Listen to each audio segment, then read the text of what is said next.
Tomei o shake, senti que minha garganta começou a arranhar, ficou meio, não sei, parecia que queria dar umas coceiras, de repente fui no espelho, meu olho inchado aqui, ó. E você ouvindo, até parecendo que tinha um gato no peito dela. Esse caramba, meu Deus, aquilo você já, aquele carrapatinho atrás da orelha já começa a pular aqui, né? Asma grave, você, tendo esse entendimento da repercussão que tem esse coração acelerado demais. Sabendo dessa repercussão ruim, você tem que ir atrás disso. Será que já está tendo repercussão?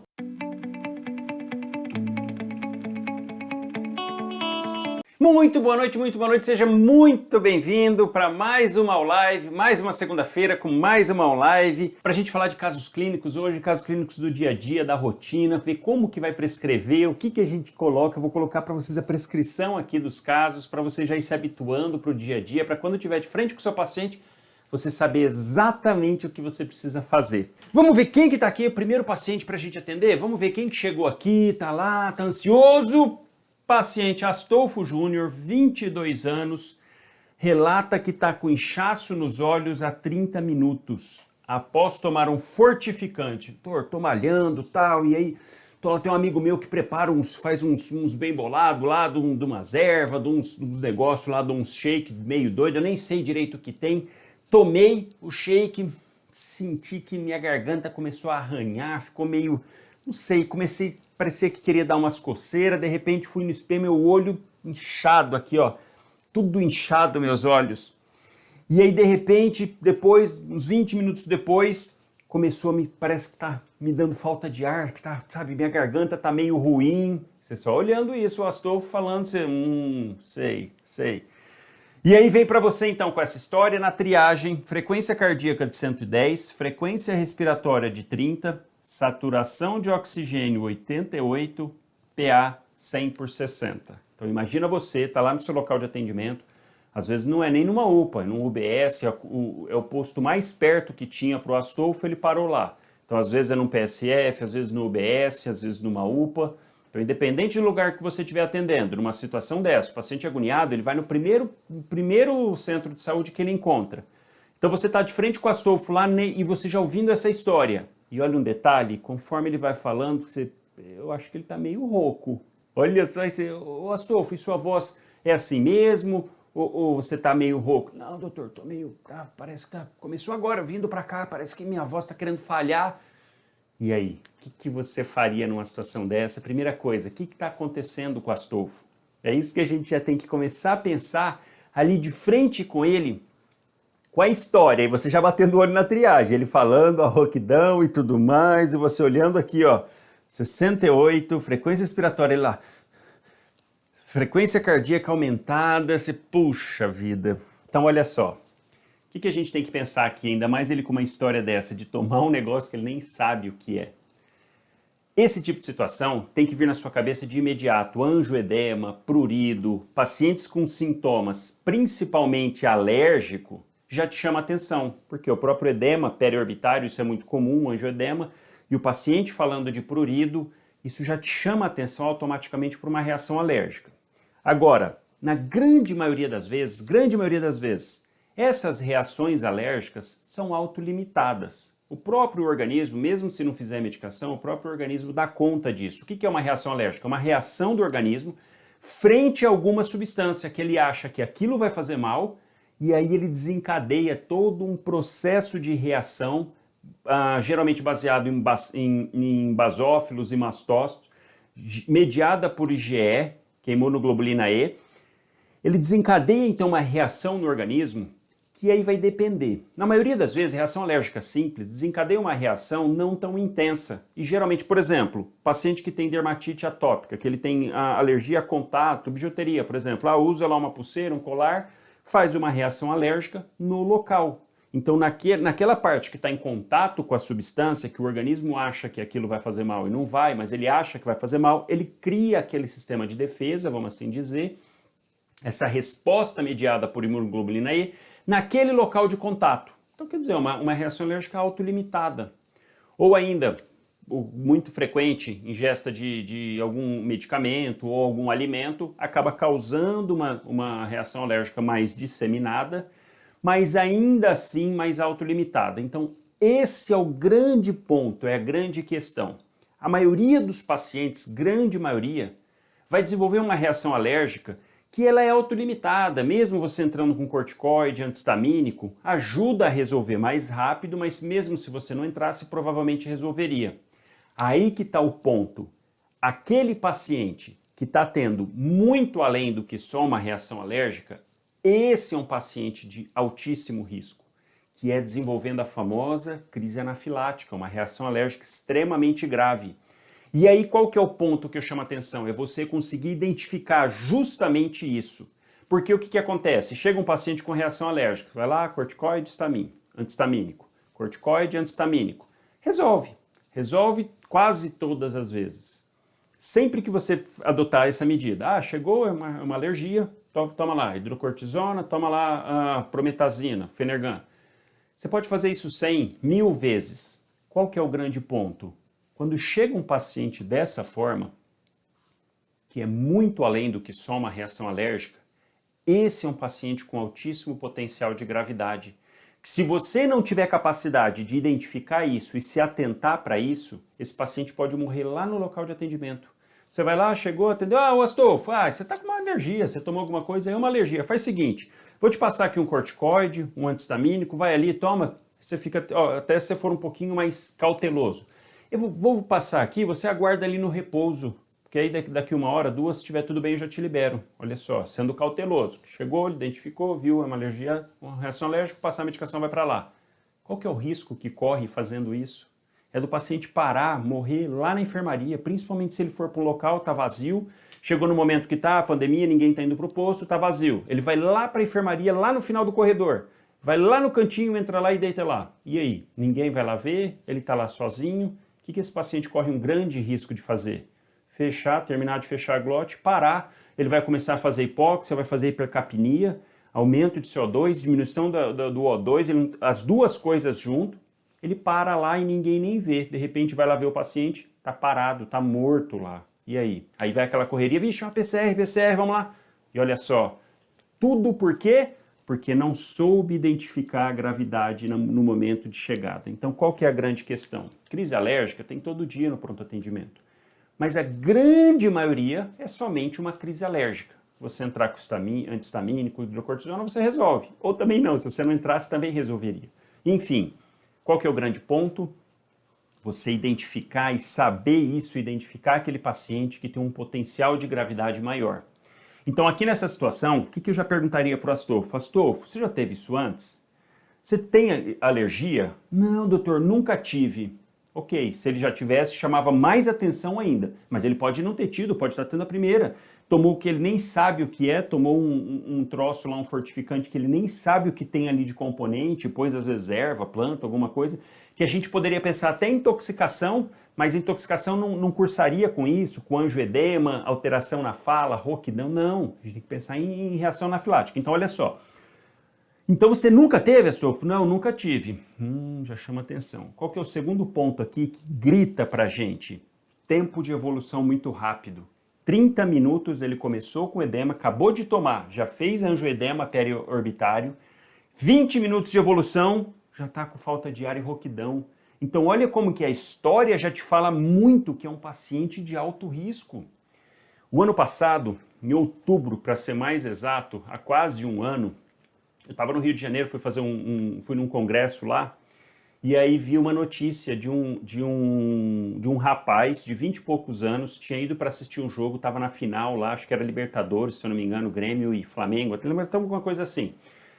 Ele foi para a praia de dia, o jogo era à noite, comeu camarão na praia, não sabia que tinha alergia, nunca tinha comido camarão, morreu antes de chegar no pronto atendimento, fez uma reação anafilática fulminante, em 20, 30 minutos faleceu. Eu lembro disso porque ele é aqui do estado.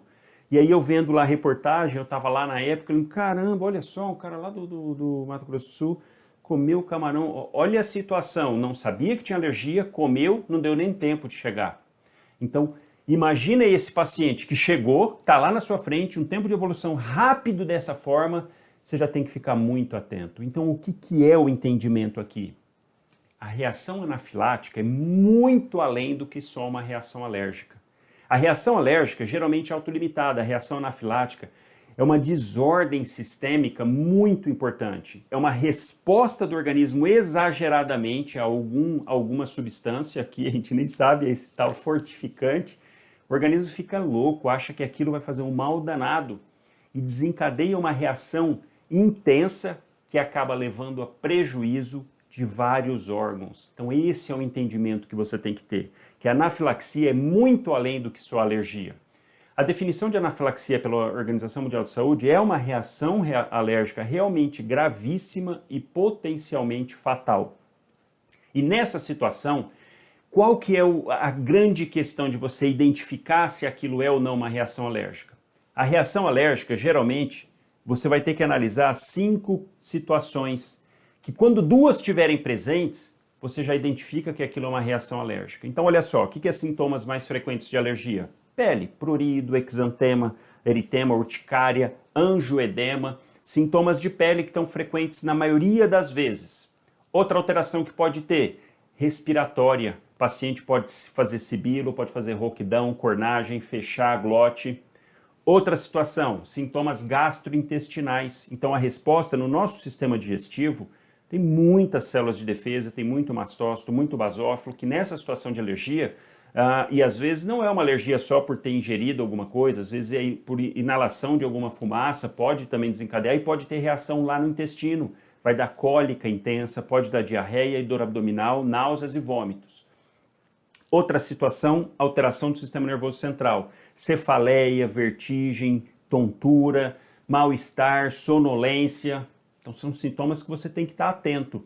E por último, sintomas cardiovasculares, paciente taquicárdico e hipotensão. Essa hipotensão ainda a gente pensar em sinais de choque, sinais de má perfusão periférica. Então qual que é o conceito de crise anafilática? É quando tem um envolvimento de 2 ou mais sistemas diferentes relacionados com algo que causou alergia. O que esse paciente está tendo? Angioedema. Então, parte de pele, um ponto já positivo. O que mais que ele tem que chama atenção? Falta de ar. Então, paciente com dispneia, rouquidão, já pegou 2 sistemas. Então, a gente já vê que aquela reação alérgica está muito além do que só uma reação alérgica. Por quê? Está tendo disfunção orgânica. Olha a PA desse paciente, 10 por 6, quer dizer, já está ali no limite também. Paciente está taquicárdico, 140, saturação ainda relacionado, e ainda ele vira e fala assim, doutor, e começou também a me dar uma dor de cabeça. Puxa, a hora que ele falou isso, tem que brilhar demais na cabeça, que é uma reação anafilática, e não ter dúvida disso. Pela história, pelo envolvimento, imediatamente tem que vir na sua cabeça que é uma reação anafilática. Então é algo muito além do que só uma alergia, muito além. E aqui, nesse tipo de situação, se você não tiver essa atenção e não agir de imediato, pode ser tarde. E aí esse é o grande problema, né? Paciente de 22 anos, imagina? Não, faz lá um corticoide, um Fenergan, vai lá pro repouso, morre no repouso, puxa vida. Falou, caramba, que fatalidade, né? Olha, já pensou? Tomou um negócio lá, ninguém nem sabe, chegou, poxa, parou, é porque eu acho que esse negócio que ele tomou estava muito mal, muito ruim, isso aí, ó, fez ele morrer. Não, o atendimento é que foi errado.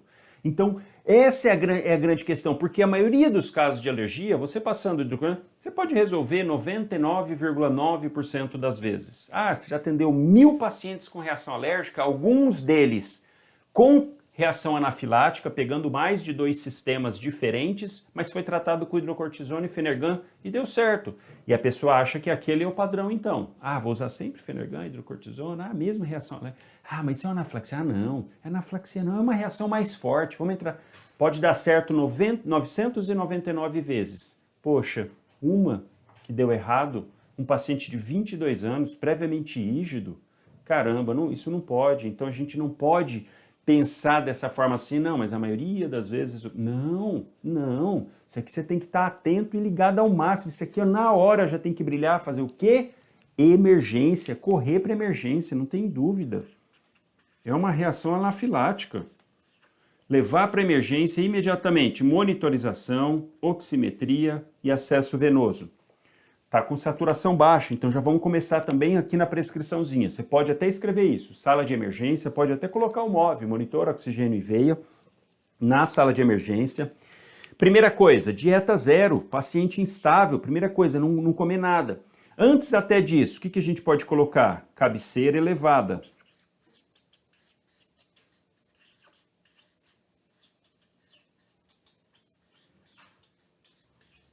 Você pode até colocar, ó, 30 graus. Dieta zero, não vou colocar porque senão não vai caber aqui, mas é o segundo passo, dieta zero. Seria o terceiro. Segundo, acesso venoso. Vamos pedir para colocar aqui, ó, soro fisiológico 0,9. Vamos colocar 500 ml. Eu vou até falar disso depois, é que eu quero fazer como que você vai fazer sua prescrição, porque isso aqui ainda não entramos com nada do principal. Porque quando eu identifico que é uma reação alérgica grave, eu tenho que entrar com o tratamento específico para isso, que é o quê? Adrenalina. É isso que tem. Ah, mas e o corticoide, o anti-histamínico? É a adrenalina. Essa é a conduta que você brilha no atendimento. Porque essa disfunção sistêmica que ele está tendo acaba levando o indivíduo a um choque distributivo. Abre as artérias, as arteríolas lá no sistema, porque o que acontece? Quando o organismo, imagina um local que está inflamado. Ah, você bateu, fez uma inflamação aqui no braço. O que o organismo faz naquele local? Libera substâncias, histamina é uma delas, por exemplo, para fazer vasodilatação ali naquele local, para que o endotélio das arteríolas, da microcirculação, abra para facilitar a passagem de células de defesa, para facilitar a passagem de macrófago, linfócito, enfim, todo o sistema de defesa para ir naquele local inflamado e aí sim resolver aquele problema, daquela agressão que teve aqui no braço. O que é uma reação alérgica? É essa mesma reação agora no organismo inteiro, porque cai um monte de substâncias na corrente sanguínea, pró-inflamatórios, entre elas a base de histamina, que cai na corrente sanguínea e faz esse desarranjo, essa vasodilatação toda no organismo, E olha só, isso vai fazer com que abram essas artérias ao longo do corpo, o indivíduo acaba perdendo líquido para o terceiro espaço. Então, ele acaba ficando com esse choque distributivo. E aí que entra o seu entendimento de saber que essa reação tamanha, tomou essa proporção tão grande, que você precisa entrar com a melhor droga para corrigir isso, a melhor droga que melhore isso, que é quem? Adrenalina. Adrenalina é uma catecolamina, são 3 tipos de catecolaminas naturais no nosso organismo, dopamina, noradrenalina e adrenalina. Dopa e nora são neurotransmissores, adrenalina é um hormônio produzido nas adrenais. A adrenalina age nos 2 tipos de receptores de catecolaminas que nós temos para adrenalina e nora, alfa e beta. Alfa 1 e 2, tem alfa 3, tem outros subtipos, mas alfa 1 e 2, beta 1 e beta 2. Tem beta 3 também, mas sim, de maneira geral para você não confundir. Alfa 1, alfa 2, beta 1, beta 2. Alfa 1 está relacionado justamente com isso, de fazer vasoconstrição e vasodilatação. Então, quando o receptor alfa 1 é estimulado, ele faz vasoconstrição periférica. Receptor beta. O beta 1 está responsável por aumentar o inotropismo do coração. Então, a adrenalina ela age tanto em alfa 1 quanto em beta 1, fazendo então com que o coração melhore o bombeamento de sangue, porque nesse momento que está tendo um choque distributivo, como o coração está lá, também está sentindo o impacto dessa reação anafilática grave. Então ele também perde força já pela própria circulação dessas substâncias no organismo. E mais, se o indivíduo abriu a periferia, o débito cardíaco continua, mas a pré-carga diminui. Então imagina, o coração ele depende do sistema, ele depende daquilo que chega para ele mandar. Então a pré-carga e a pós-carga. Se você subitamente, com essa reação anafilática, abriu a periferia, cai a pré-carga, o que vai acontecer com a pós-carga? Cai também. Então, olha só, ele já perdeu líquido para o espaço, para o terceiro espaço. Está chegando menos volume de sangue aqui no coração, então eu diminuí a pré-carga. O que acontece com o bombeamento desse sangue? Começa a ficar menos, está chegando menos, ele manda menos. Então você diminui a pré-carga, também diminui a pós-carga. Então você diminui o débito cardíaco, piorando esse sistema. Então olha como o seu entendimento para essa situação tem que ser muito além do que só uma reação alérgica. Esse é o grande ponto. Então, com esse entendimento, qual é a melhor droga que você vai entrar? Adrenalina. Por quê? Vou estimular receptor alfa-1, vai ajudar a fechar a periferia, quer dizer, vai trazer mais sangue para o coração, melhorando o retorno venoso e ajo no receptor beta-1, que também age no coração, é inotrópico positivo, vai fazer esse coração bombear melhor o sangue, melhorando esse quadro de choque. Age também no beta-2, e aqui um detalhe para a parte respiratória, o receptor beta-2, quando estimulado, ele faz vasodilatação, dilatação dos brônquios, ele faz relaxamento da musculatura lisa dos brônquios, então ele abre o brônquio, melhorando a parte respiratória. Então, o ponto central aqui é fazer adrenalina. Inclusive, até antes de fazer a prescriçãozinha, o que você já vai pedir ali na hora? Colocou monitorização, oximetria, veia, acesso venoso?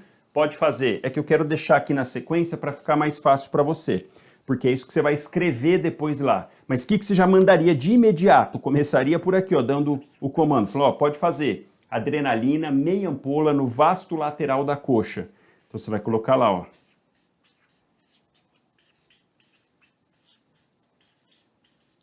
Meia ampola, então 0,5 miligramas. IM não é subcutâneo. IM a critério médico. Por quê? Você pode repetir a cada 5 em 5 minutos. Pode fazer agora, pode pegando acesso venoso, põe um sorinho fisiológico. Isso aqui você pode colocar para tentar ajudar a aumentar um pouquinho essa pressão, mas quando você entende que aqui é um choque distributivo, não adianta você só jogar soro. Por quê? Porque o soro está espalhando, está perdendo na periferia. Não vai ajudar a encher o vaso. O que vai ajudar a encher o vaso? Você fechar o vaso. E quem que faz isso? A adrenalina. Então você tem que estar com essa atenção, porque isso aqui é o principal. Ah, e corticoide, Fenergan, isso tudo é perfumaria. Não entra aqui, ó. Você pode fazer, a gente vai fazer. Mas não é o importante. O importante é você fazer isso, é você identificar sem medo. Pode fazer, faz na coxa, faz aqui M, pega a agulhinha preta. Pode fazer, ó, em bolos, aspira metade da ampola e pode fazer. E já deixa essa outra metade aí no jeito. Daqui 5 minutos, vamos avaliar. Melhorou o angedema, melhorou a saturação. A gente pediu para colocar um catéterzinho de O2. Seria o número 2 aqui até. Mas vamos colocar aqui, ó, 4. Catéter de O2 nasal. Então, O2 nasal. Vamos colocar 3 litros por minuto. Catéterzinho de O2 nasal, 3 litros. Outra coisa que ajuda bastante aqui, elevação dos membros inferiores. Então você pôs ele na maca, está com a cabeceira elevada, sempre que o paciente for para a maca, cabeceira elevada. Não deixa o paciente totalmente deitado, porque a gente não sabe como é que isso daqui vai evoluir, às vezes vai para o tubo, às vezes não, o paciente começa a rebaixar, vomita e broncoaspira. Então, e ainda mais se a gente pensar que toda essa reação que está tendo no organismo, inclusive acontece isso também no trato gastrointestinal, quer dizer, esse edema que ele está tendo periorbitário também pode estar acontecendo no intestino. E aí, vai fazer um edema nas alças, vai paralisar o intestino, ele vai ficar com atonia, facilitando regurgitar e broncoaspirar. Olha como que vai muito, muito além do que só uma alergia. Então, colocar o O2, vamos colocar aqui, ó, elevação dos membros inferiores.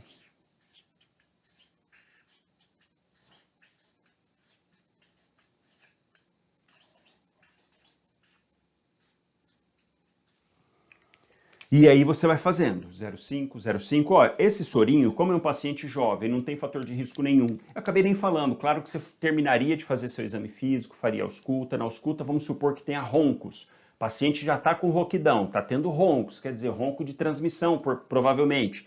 Saturando mal, já está com frequência respiratória aumentada, mas não tem sibilo. Ok, mas já está tendo alteração na parte ventilatória, então já entraria no critério, né? Dor de cabeça, aliás. Angioedema, dor de cabeça, no limite da PA, alteração respiratória, você não tem dúvida de que isso é uma reação anafilática. Então, elevação dos membros inferiores ajudaria também a fazer. Ele é jovem, sem doença prévia, vamos fazer em 30 minutos, 20 minutos, dá para fazer, ó, vamos fazer 20. Por quê? Em conjunto com a adrenalina fechando a periferia, ajudando a fechar a periferia, eu ajudo dando soro, aí sim, fazendo com que o indivíduo melhore a resposta para esse choque distributivo que ele está tendo. E aí, então, já fazer, ó, e cada 5 minutos acompanhando, auscultando, conversando, vendo o nível de consciência, vendo se ele não está abaixando, rebaixando. Uma coisa aqui, nesse tipo de situação, o paciente já chegar com rouquidão, a mão já começa a tremer aqui, ó, do laringo. Você já fica ali, ó, pode deixar esse laringo aqui, ó, no jeito, deixa um tubo aí. Cara grande, vamos deixar um tubo 8 e um 7, porque se começar a fechar a glote e eu tiver dificuldade de passar o 8, eu já pego o 7. Então testa para mim o cuff de 2 tubos, do 8 e do 7. E já deixa aí um laringoscópio com a lâmina 4, um cara grande, lâmina 4, lâmina 5. Já deixa aí, porque a mão do laringo já treme. Você já treme com aquela... Porque você já começa a pensar, caramba, se ele não responder a adrenalina, eu vou ter que entubar. E se eu demorar para entubar, esse paciente posso não conseguir mais e vou ter que fazer uma crico de urgência. Porque é isso que acontece, fecha a glote. E principalmente, se esse paciente, você não fizer adrenalina, dificilmente você reverte esse edema de glote. Ah, eu vou fazer corticoide. Não resolve. Esse é o ponto desse paciente que eu falei. Chegou, manda lá para o repouso. Aí, de repente, vem lá te chamar. Doutor, que você passou só hidrocortisona e Fenergan. Doutor, o paciente tá ruim lá. Vixe, entrei lá, tá fazendo um barulho. Na hora que ele respira, e ele não tá respondendo mais, não. Chamei lá, falei, Astolfo. Não respondeu. E aí? Imagina a situação. Você chega lá, o paciente gaspeando. Respiração tipo gaspe. Isso é parada, você tem que considerar como uma parada. E aí, vai massagear? Vamos correr, massagear, pega o ambu. Como que você vai ambuzar esse paciente? Não vai, já fechou. Como é que você vai entubar esse paciente? Não vai. Olha o desastre, porque aí você vai ter que entubar, não vai conseguir. Ah, vou fazer uma crico enquanto está massageando. Olha o tempo que isso vai gastar para você fazer a crico ali. Vai ter que cortar, pegar o bisturi, até abrir a lâmina, massageando. Olha como que já vira uma confusão. E o paciente sem ventilar e parou por hipóxia, e aí está só massageando, vai resolver? Não vai, você precisa ventilar o paciente, senão ele não vai voltar dessa PCR.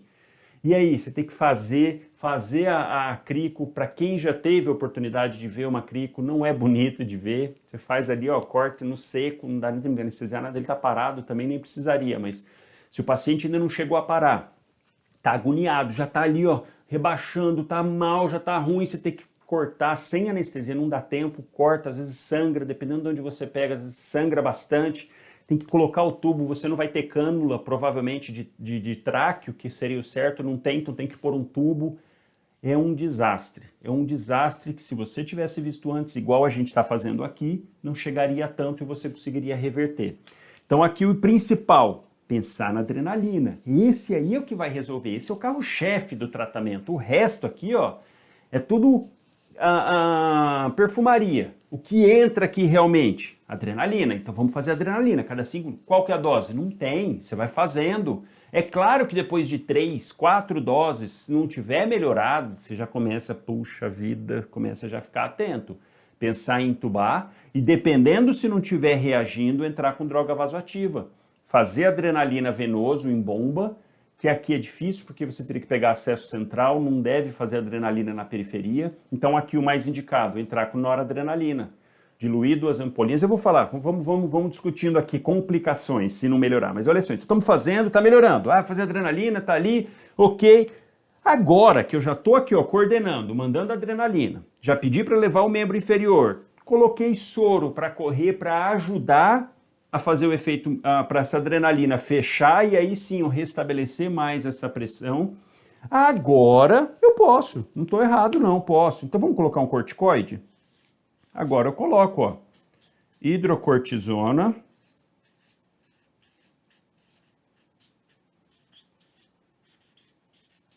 a dose que você pode fazer de hidrocortisona nessa situação, dose padrão, é 300 miligramas.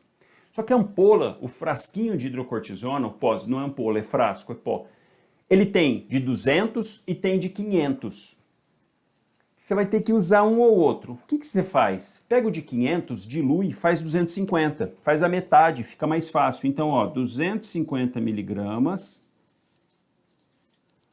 Pode diluir em um pouco de soro. Pode ser 20 ml. E ver lento, em 10 minutos. Não pode fazer rápido, senão ele faz flebite. Se você quiser, você pode até diluir num soro de 100 e correr, deixar pingando lá lentinho para ir fazendo as outras coisas. Porque qual que é a desvantagem aqui? A pessoa que for fazer isso aqui, ela vai ficar sozinha ali, só para fazer isso, 10 minutos com a seringuinha na mão, aplicando um pouquinho. Então, às vezes, se tem 1, 2 funcionários te ajudando ali no atendimento, talvez não dá para deixar uma pessoa parada só para fazer isso, ainda mais numa situação dessa, que o paciente pode evoluir mal. O que dá para fazer então? Põe num soro de 100, então vou até colocar aqui, ó, que aí fica mais fácil, a gente libera a pessoa, ó, 100 ml do soro fisiológico e deixa pingando, põe lá, programa, 10 minutos, pronto. E a gente pode fazer Fenergan? Pode. Pode fazer de Fenidrin? Pode, 50 mg, ou Fenergan 50 mg? Pode. Só que eu não vou fazer. Por quê? Porque eu quero ver o sensório desse paciente. Eu não quero fazer uma medicação que vai dar sono de Fenidrin e a prometazina. Dá prometazina, então, o paciente fica chumbado. E aí você perde o parâmetro se está tendo melhora do sensório ou não. Ele já estava com dor de cabeça, inclusive. Então eu prefiro não fazer. Ah, tá errado fazer? Não tá, mas nessa situação específica eu não recomendo, porque você perde um dos maiores parâmetros de você avaliar o paciente, que é o sensório. Então eu seguraria, falei, não, sem Fenergan, o Fenergan tá pronto aqui, eu posso fazer já? Não faz ainda não. E o Fenergan é IM, não é IV, tá? Não tem ampola de Fenergan venoso, se fizer faz flebite, tem que ser IM. Tem oral ou IM, numa situação dessa, nem pensar medicação oral. Você vai fazer o paciente tomar, pode engasgar, broncoaspirar, é pior. Se a gente lembrar que pode estar demasiado as alças, como que vai absorver essa medicação? Não vai absorver, então não faz VO. Aqui tem que ser tudo venoso, ou IM ou venoso. Então eu seguraria, não, prometazina você vai ficar sonolento, tá? Aí o Astor falou, doutor, obrigado, aqui, ó, que ele já tomou a injeção na coxa, já tomou 2, porque a gente já nessa altura do campeonato já mandou fazer mais uma adrenalina. Teria que fazer outra injeção, ele, doutor, eu já não aguento mais, aqui, ó, tudo furado já, obrigado. E você fica de olho, vai conversando, vai vendo, e aí a falta de ar tá melhorando, Astor? Vai vendo a saturação, vai contornando, vai fazendo, membro elevado, faz 500 de soro. Dali um pouco, se você estiver fazendo, viu que deu uma resposta inicial, segunda, terceira dose da adrenalina, o paciente já melhorando a saturação, diminuindo a frequência expiratória, porque a taquicardia vai ficar, né? Fazendo adrenalina, ele vai ficar taquicárdico, apesar que o efeito da adrenalina é relativamente rápido. Mas ele ainda vai estar taquicárdico, mas a frequência expiratória foi melhorando, saturação melhorando, e ele está melhorando a rouquidão, você vai segurando, opa, terminou um sorinho, põe mais 500 aí, agora esse outro deixa correr em 1 hora, vamos esperar, vamos ver. Esses, principalmente o hidrocortisona e o Fenergan, eles agem muito mais na parte do angioedema, do paciente ficar inchado e da coceira, então ele alivia muito mais esses sintomas do que nessa situação do que ele atua propriamente dito, por isso que eu seguraria. E aí depois, se ele ainda tivesse com edema, prurido, aí eu passaria, depois que já eu vi que respondeu, melhorou, a saturação subiu, a PA foi para 13 por 8, o paciente está conversando, melhorando a rouquidão, desinchou um pouquinho o olho, aí sim, agora eu falo, olha, tá incomodando ainda? Doutor, tá coçando muito. Então agora vamos fazer Fenergan, vamos fazer de Fenidrin. Agora a gente faz, porque eu já sei que ele melhorou, ele já respondeu. Então eu fico mais tranquilo para fazer. E não nesse momento que o paciente está mal, está grave, está instável, ainda você não sabe como é que está evoluindo. Você já vai mandar um Fenergan? Não, eu seguraria. E se por um acaso não respondesse? Fez 1 dose, nada, fez 2 doses de adrenalina, o paciente ruim fez o soro 500, ainda está saturando mais ou menos, você está tendo que aumentar o O2, você fica muito atento com o sensório, porque o paciente vai fazendo hipercapnia, vai aumentando a quantidade de CO2, porque olha um problema que aqui pode dar, que você tem que ter ideia de maneira geral nas vias aéreas. Quando o paciente tem alguma alteração na via aérea, que vamos falar que está fechando, que é o que acontece, por exemplo, na asma também, ou até no DPOC, esse problema em si gera 2 problemas. 1, de não conseguir direito fazer o oxigênio entrar, e 2, pior ainda, não conseguir fazer o CO2 sair. Porque o que você tem que entender para o seu dia a dia, para a sua vida de atendimento? A inspiração é ativa, a gente puxa o oxigênio lá para dentro. A expiração é passiva, então relaxa a musculatura, relaxa o diafragma e o ar sai. Nessa situação, e quando a gente fornece O2 para o paciente, a gente força a barra do oxigênio entrar. Ele acaba entrando. Agora, o problema é o CO2 sair, que geralmente não sai. Então, às vezes, esse paciente, você está lá, ele está lá, você manda oxigênio, põe 3, não está resolvendo? Vamos colocar uma Venturi. Põe uma máscara de Venturi, põe 10 litros por minuto, o paciente começa a subir a saturação. E você fica tranquilo, fala, caramba, foi para 96, então tá ótimo, tá jóia. Não. Porque apesar de estar fazendo entrar o oxigênio, pode não estar saindo CO2 e o paciente pode começar a ficar sonolento, rebaixado. Você tem que estar atento com isso, porque ele pode estar fazendo hipercapnia. E que se você não tem uma gaso ou o aparelhinho para medir a quantidade de CO2 no sangue, que você não vai ter no dia a dia, nem a gaso, nem o capnógrafo, você não vai ter. Se você não tem isso, você não sabe que está subindo esse CO2. E você fica olhando aqui a saturação, ah não, mas a saturação está 93, 94, poxa, melhorou. E o paciente ficando cada vez mais sonolento, cada vez confusão mental, sonolento. Caramba, mas está melhorando aqui a saturação, por que ele está assim? Porque ele pode estar fazendo retenção de CO2. Isso seria mais paciente idoso, já com algum fator de risco, já com DPOC, já com algum debilitado, vamos falar assim, que faria essa retenção a mais de CO2, principalmente o paciente que é DPOC crônico, ele já é um retentor crônico de CO2. E aí, às vezes, um pouco a mais, ele descompensa. E aqui seria uma situação dessa. Então, não é só a saturação que vai te chamar a atenção, isso também, claro. Às vezes, olha uma coisa também, paciente com a periferia, tá num dia frio, um exemplo, chega lá, tá saturando mal. E aí você começa a fazer as respostas, tudo mais, o paciente vai melhorando como um todo, mas a saturação está sempre baixa, 85, 84, e o paciente melhorando a frequência respiratória, a PA subindo, o paciente ficando mais acordado, mais alerta. E aí você, caramba, mas e essa saturação de 84? Ele está mal ainda? Não, não está, é que às vezes porque está frio, um dia frio, por exemplo, a periferia fica mais fechada, o aparelhinho pega mal. E aí é só o problema no aparelho e o paciente está bem. Para então você ter atenção, eu chamo isso a sua atenção para você, na hora que estiver vendo o paciente, não ficar só baseado no aparelho. Não, você tem que ver o paciente como um todo, isso é muito importante. Não é você se apegar a um valor em si, tô tranquilo, o paciente está com 95 de saturação, tô bem demais. Astolfo, você tá jóia, vou até sair daqui da emergência. Não, às vezes o paciente está rebaixando, ficando sonolento, confusão mental, porque o CO2 está subindo. Então você tem que ter uma visão ampla. Se esse paciente, a gente faz, ele subiu a saturação para 94, só que o paciente ainda é sonolento, rouquidão, a frequência respiratória não baixou, a PA não está subindo, cada vez baixando, viu de novo, 90 por 50, puxa vida, vamos fazer mais adrenalina, fez 2, 3, 4, quer dizer, em 20 minutos você fez 4 doses, não melhorou, opa.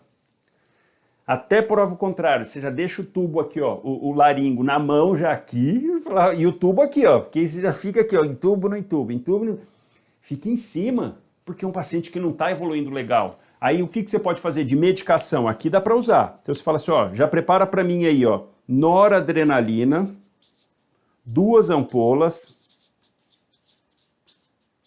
soro fisiológico ou glicosado, tanto faz, 92 ml. Por que 92? Porque cada ampola de noradrenalina tem 4 ml. Se a gente pega 2, 8. Vai dar uma solução total de 100 ml. Então coloca para mim aí, 2 ml por hora na bomba de infusão. Ou, não tenho bomba de infusão, aí já começou a ficar ruim, mas você pode colocar em microgota, não é o ideal. Aqui daria 2 microgotas por minuto. Quer dizer, uma gota a cada 30 segundos. Difícil isso, né? Você pegar o equipo lá de microgota, colocar lá uma gota, contar 30 segundos, cair a outra gota. Se fosse uma dose maior, falar 15 gotas, 20 gotas por minuto, aí dá até para você... Só que quando a dose é baixa, ainda não. Então você até poderia falar assim, então, já que eu não tenho, começa com 5 gotas por minuto. Na microgota. Por quê? Seria o equivalente a 5 ml hora. Vamos começar, pode começar com o periférico, tem acesso central aqui? Tem. Então prepara que depois eu vou passar. Vamos primeiro estabilizar o paciente para depois passar acesso, porque também você não vai ficar perdendo tempo para passar acesso num paciente que está instável, correndo o risco ainda de você fazer um pneumotórax, porque o paciente está hiperventilando, expandindo o tórax, você faz um pneumotórax, pronto, acaba de prejudicar o paciente. Então não é o momento de você passar um acesso aqui. Esperaria. A gente começa na periferia, nora, dá para começar, principalmente doses mais baixas, dá para começar na periferia, sem problema. Vamos fazendo, vamos entrar com o nora aqui, vou segurar um pouco o volume, não adianta eu ficar encharcando ele tanto, apesar que aqui, se ele está evoluindo para um choque distributivo, às vezes até a gente tem que fazer isso mesmo, encharcar o paciente de volume. Criança, principalmente, choque anafilático grave, você pode chegar a fazer até 6 litros de volume. É claro que depende do caso, você vai avaliar todo o contexto. Então aqui, paciente jovem, Jovem eu até tenderia a fazer mais soro. Sempre cristalóide, Ringer lactato ou soro fisiológico. Vamos entrar com a nora, vou subindo, vou fazer volume. Vamos fazer volume então. Já que eu vou entrar com a nora, vamos fazer volume. Porque eu ajudo a tentar expandir um pouco o vaso, para aí sim a noradrenalina, que é mais para receptor alfa. Olha que interessante, a adrenalina age em alfa e beta. Noradrenalina, mais em alfa, não pega beta. Então não faz tanto taquicardia, tanto estímulo da parte cardíaca. Principalmente ainda age um pouquinho no beta 1 e não age nada no beta 2. Por isso que, por exemplo, uma crise alérgica, uma crise asmática grave, que também é controverso você usar adrenalina ou não, mas vamos falar assim, efeito para falar que age muito no beta 2 não age. Mas se você fizer noradrenalina, aí está errado completamente, porque a nora não pega beta 2, que é o que faz broncodilatação. É o receptor beta 2, por isso que tem beta 2 agonista, o fenoterol, o Berotec. Aqui, para isso, você faz nora para fechar a periferia agindo em alfa 1.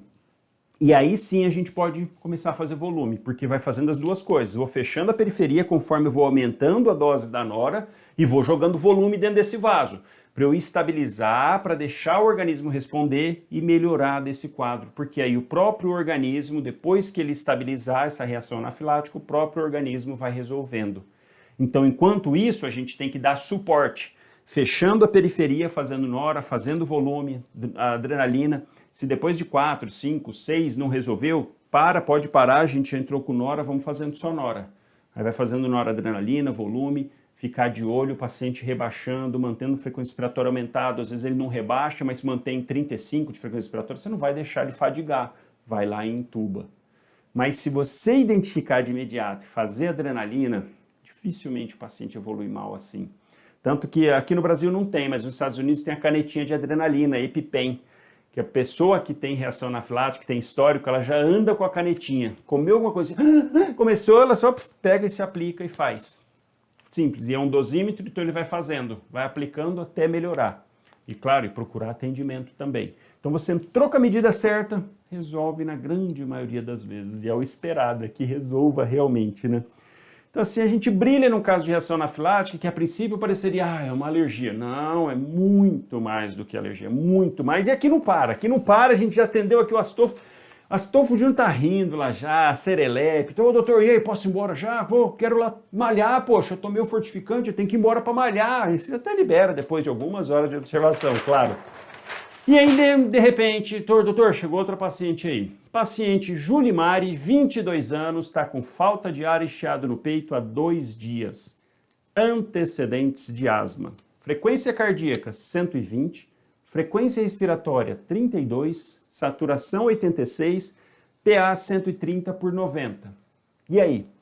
E aí que a gente ia olhar e falar, puxa, mas eu também acabei de atender o Astolfo, grave ali, ruim, eu já fiz isso aqui, já quase choro. Tem ninguém aí não? Chama o médico ali, alguém? E só tem você para atender, só tá lá, você de frente com a Julimari. E aí, pessoal, o que a gente vai fazer para a Julimari? Fala o seguinte, 2 dias começou essa... doutor, começou, teve uma queimada. E você já olhando aquilo, né? Ela falando daquele jeito. Tá. Teve uma queimada lá perto de casa. E você ouvindo, até parecendo que tinha um gato no peito dela. Esse caramba, meu Deus, aquilo você já... Aquele carrapatinho atrás da orelha já começa a pular aqui, né? Asma grave. Você, meu Deus do céu. Julimar, vamos fazer o seguinte, antes de você terminar de falar, que acho que você vai terminar amanhã, pelo jeito, falando assim, me acompanha, vamos aqui na emergência, só um pouquinho, aí você continua a me contar lá na emergência aqui, pessoal. Olha aqui, ó, antecedente de asma. Paciente com chiado no peito, falta de ar, chega sibilando que você está ouvindo sem o esteto. O que a gente precisa se atentar em asma? Asma, quais são os sintomas cardinais da asma? Primeiro, o paciente geralmente tem histórico, ele vai te falar, tá, doutor, eu tenho asma, tenho bronquite, tenho crise, muda o tempo, fica seco, queimada, desencadeia uma crise. Então, o paciente já te fala isso. Outros 3 sintomas principais que o paciente apresenta na asma. 1, falta de ar. 2, chiado no peito, que é o sibilo, o paciente chega sibilando. E 3, geralmente o paciente relata um aperto no peito, uma sensação de sufocamento. Ele fala, doutor, eu tô meio parece que está apertando aqui, ó, muito frequente isso. Então essas são as 3 sintomas que o paciente vai te queixar com maior frequência. E o que você tem que estar atento nesse momento da asma? Você precisa, a partir do momento que você está avaliando o paciente, ficar atento já. Se isso é uma asma leve, se isso é uma asma moderada ou se é uma asma grave. Porque aí a sua conduta vai mudar baseado se é leve, é moderado ou se é grave. Então você tem que estar atento a alguns sinais e sintomas que vão te chamar a atenção. E na hora que o paciente estiver já falando, você já ficar atento para isso. Frequência respiratória é uma delas, frequência cardíaca é uma delas, acima de 120. Asma grave, já considera de imediato. Frequência respiratória acima de 30, asma grave. Saturação menor do que 90, asma grave. Paciente que consegue falar palavras inteiras, frases sem problema, você já classifica. Isso é uma asma leve. Paciente que consegue falar frases, mas ele vai interrompendo, você já tenderia a pensar numa asma moderada. E paciente que está conseguindo falar palavras, doutor, teve uma queimada, meu Deus, isso aí, você não tem nem o que discutir, com o que hesitar. Outra coisa que te chama muita atenção, a parte respiratória, se o paciente está tendo esforço respiratório. Paciente que chega com batimento de asa do nariz, tiragem, esforço respiratório, uso de musculatura acessória, isso é uma asma grave. De imediato você já identifica, bate o olho e pronto, é uma asma grave. E aí nessa situação, quando você identifica que se aquilo é uma asma grave ou leve, outras coisas na história vão te chamar a atenção também para você ficar muito mais atento com esse paciente. Então, se é um paciente que tem história prévia de intubação devido a essa crise de asma, é uma coisa que já acende um alerta, mesmo se você chega um paciente. Você identifica que é uma asma leve, mas o paciente fala, ah, doutor, faz uns 6 meses ou 2 meses, puxa, eu vim aqui no posto, tiveram até que me entubar, fui para o hospital, fiquei uns dias entubado lá por causa de uma crise de asma. Aquilo você já vi que é ruim. Outro ponto, paciente que está fazendo uso de corticoide. Ah, doutor, semana passada eu já tomei uma semana aí de corticoide porque eu estava com uma crise de asma. E volta hoje de novo e fala, caramba, é um paciente que tem tudo para responder mal, porque ele já usou corticoide recente. Então ele tem tudo para não responder agora de novo. Paciente que não está fazendo uso de corticoide inalatório. Por quê? Esse é o grande ponto do tratamento da asma. Aqui o entendimento que a gente tem que ter são 2. A asma propriamente dita e exacerbação da asma ou crise de asma, que é o que a gente atende geralmente no pronto atendimento. Diferente de você fazer a condução desse paciente, que ele tem histórico de asma, e você vai tratar isso via ambulatorial. Isso é uma medida, é uma coisa. No pronto atendimento, uma crise de asma ou exacerbação da asma é outra história, é outra conversa. Mas qual que é o entendimento que você tem que ter a respeito da asma? O que é a asma? É uma inflamação das vias aéreas. Então é um paciente que tem essa inflamação. Não tem cura, é verdade que com uns anos, dependendo do paciente, pode sumir completamente, mas aquele paciente que não some não tem cura, tem controle. E é esse o entendimento que você tem que ter a respeito de asma. Asma tem controle, desde que o paciente siga certinho as orientações. E qual que era a orientação atual? Uso de corticoide inalatório. Esse é o padrão ouro hoje para o tratamento da asma. Porque você consegue dar altas doses, alta concentração de corticoide na via inalatória com baixo efeito sistêmico, com baixa absorção sistêmica. Então esse é o padrão ouro. Se a gente pensar que é uma árvore brônquica inflamada, vamos usar um corticoide que age só aqui, sem efeitos colaterais, ou mínimos efeitos colaterais. E aí depois a gente fala de beta-2 agonista, que aqui no ambulatório a gente tende a usar de longa duração, enquanto na emergência beta-2 agonista é de curta duração. Quando você entende isso, que a asma é essa inflamação crônica que debilita o paciente, que pode ser limitante para a vida do paciente, você começa a entender que também o seu atendimento na emergência é importantíssimo para essa exacerbação, mas que você deve também orientar o paciente para depois e não deixar com que o paciente faça tratamento de asma no pronto atendimento. Isso é o que mais acontece, o paciente que fica retornando com crises, exacerbações no pronto atendimento. Ah, mas você está acompanhando no ambulatório, passou pelo pneumo, passou por uma avaliação, fez uma espirometria, fez o diagnóstico realmente, enfim, Toda a questão, parte ambulatorial? Não. Ah, doutor, quando eu tenho, eu venho aqui. Tá errado. Tá errado, porque justamente esse tratamento de plantão não vai resolver sua vida. É isso que você tem que falar para o paciente. Você tem que perder uns minutos e falar para ele, falar, tá errado isso. Hoje a gente, claro, vai aqui resolver o seu problema da crise, tentar pelo menos, mas você urgente precisa procurar um ambulatório. Você precisa fazer segmento, acompanhamento, controle dessa asma. Vai chegar um momento que você vai chegar aqui, a gente não vai conseguir controlar, você vai precisar ser entubado. Olha que coisa ruim.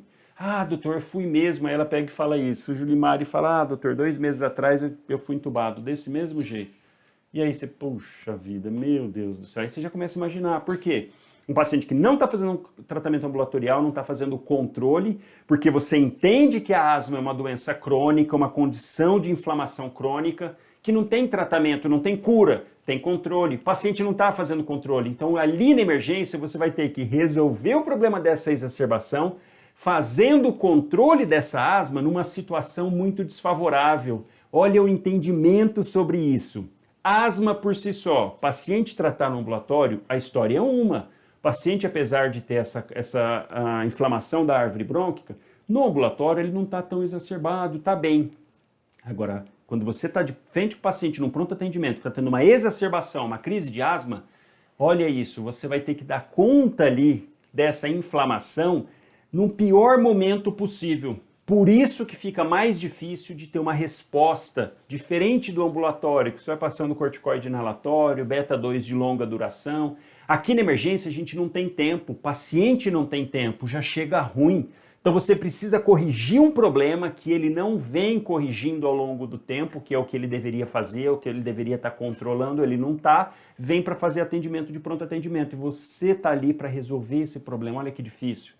Por isso que sempre que você atender um paciente com crise de asma, perde uns minutos, conversa com ele para orientar. Fala, olha, você precisa acompanhar no ambulatório. Precisa, porque você vai chegar um dia aqui, a gente não vai conseguir resolver o seu problema, vai para o tubo ruim. Pensa só, você ficar no hospital entubado vários dias, às vezes tem que fazer traqueostomia, você pega uma pneumonia no hospital, e aí? Olha o desastre disso tudo. Então, quando chega um paciente com asma, você entender essa questão que é uma situação muito além do que só aquela crise de asma, uma situação já de um problemão, que é um paciente inflamado, que não faz controle, que não faz acompanhamento. E aí o que leva a asma a fazer ali no brônquio? Ela faz broncoconstrição, fecha o bronco, deixa o bronco totalmente espessado, inflamado e aumenta a produção de muco. Tudo para piorar a situação. E aí o paciente vai fazendo isso, algum fator desencadeante, pode ser fator ambiental, pode ser poeira, pólen, pode ser algum alérgeno, pode ser alguma medicação, ou simplesmente o momento que o paciente está passando e faz a exacerbação, sem relação direta com alguma coisa do meio externo, mas geralmente o meio externo influencia. E aí você tem que ter essa atenção então, se é uma crise de asma grave ou leve a moderada. A sua atuação vai ser praticamente a mesma, mas naquele paciente com asma grave e aquele paciente que tem histórico pregresso de complicação, de intubação, paciente que não está fazendo uso de corticoide inalatório ou que fez uso de corticoide oral recente, caramba, esse é um paciente que você vai ficar muito em cima, porque a chance dele evoluir mal é muito grande, então você tem que estar ali tateando. Então olha só, chegou essa paciente que não tem nem o que discutir, emergência de imediato, monitorização, oximetria, acesso venoso, de novo, cabeceira elevada, 30 graus, já está pegando acesso. O que o paciente com crise de asma precisa no pronto atendimento? Qual que é o padrão de medicação para atendimento desse paciente? Duas coisas, corticoide e beta-2 agonista de curta duração. Acabamos de ver no paciente anterior, receptores beta. Beta-1 age no coração. Beta-2 age relaxando a musculatura lisa do brônquio, fazendo com que o brônquio dilate, faça dilatação. Então é isso que a gente vai usar, uma medicação que tem ação exclusiva no receptor beta-2. O fenoterol, o Berotec, ou o salbutamol, Aerolin, nome comercial dos dois, o Berotec vai descontinuar, né, a marca, mas a medicação continua. Esses dois, eles têm um efeito beta-2 agonista. Vai lá e atua fazendo essa dilatação do brônquio. Nesse momento, Se a gente pensar, ele tem uma ação muito grande no beta 2, mas ele age um pouquinho no beta 1. Por que eu tô falando isso? Porque o efeito colateral dele é fazer taquicardia e o paciente fica com medo. Doutor, mas tô com 120 de frequência, vou fazer Berotec? Claro que vai. Ah, mas vai ficar mais. Não, não tem problema, é um efeito colateral, esse beta estimula um pouquinho o beta 1, mas ele vai muito mais do beta 2. Então, ó, no acesso venoso, a gente precisa fazer corticoide, que aí eu vou colocar aqui a esqueminha de como você vai fazer a prescrição. Dieta zero, cabeceira... Mas vamos colocar para já ir treinando, para você ter isso pro dia a dia, ó. Dieta zero, mais cabeceira elevada. O2 nasal. Vamos começar com 3 litros por minuto em catéter e a gente vai vendo conforme a saturação vai subindo. Posso pôr máscara? Posso pôr também. Aqui, como ela vai fazer nebulização, é verdade, vamos pôr na máscara. Vamos começar aí na máscara com 10 ml, 10 litros em máscara. Nasal não, máscara. 10 litros por minuto, por enquanto, porque depois a gente vai vendo, vai diminuindo. Pode colocar então O2 em máscara, 10 litros por minuto. Precisamos fazer corticoide aqui urgente, que isso é o pilar do tratamento, é fazer corticoide. De preferência, fazer corticoide oral. Sempre que o paciente chegar, 3 comprimidinhos de prednisona ou de prednisolona. O que mais tem é prednisona, então você faz 3 comprimidos de 20 mg, dá 60 mg a dose. O Instituto Internacional de Combate à Asma, GINA, que chama a sigla em inglês, recomenda fazer prednisolona, 1 mg por quilo até 50 mg, mas você não tem comprimido de 50, você tem comprimido de 20, mais comum. Então você faz 3, pode fazer 60, não tem problema. 60 mg. Só que essa paciente, ela tá grave. Não vou pedir para ela tomar nada, tá em dia, vamos deixar em dieta zero, cabeceira elevado, já não tá conseguindo falar, ela não vai conseguir nem deglutir direito. Então não é uma ocasião para fazer isso. Asma grave, paciente já alterado, você faz venoso. Como que a gente pode prescrever aqui, ó? Vamos colocar, ó, soro fisiológico 0,9%, 100 ml, hidrocortisona, mesma coisa, pode fazer 300, a recomendação, 300 mg. Não tem ampola de 300, o frasco não é de 300, então vamos fazer 250.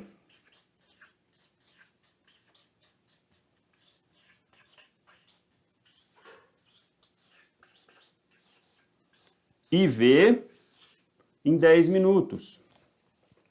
E agora vamos partir para o que interessa. Nebulização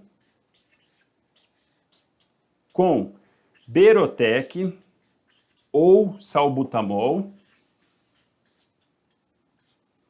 20 gotas, Atrovente, que é o anticolinérgico, ipratrópio,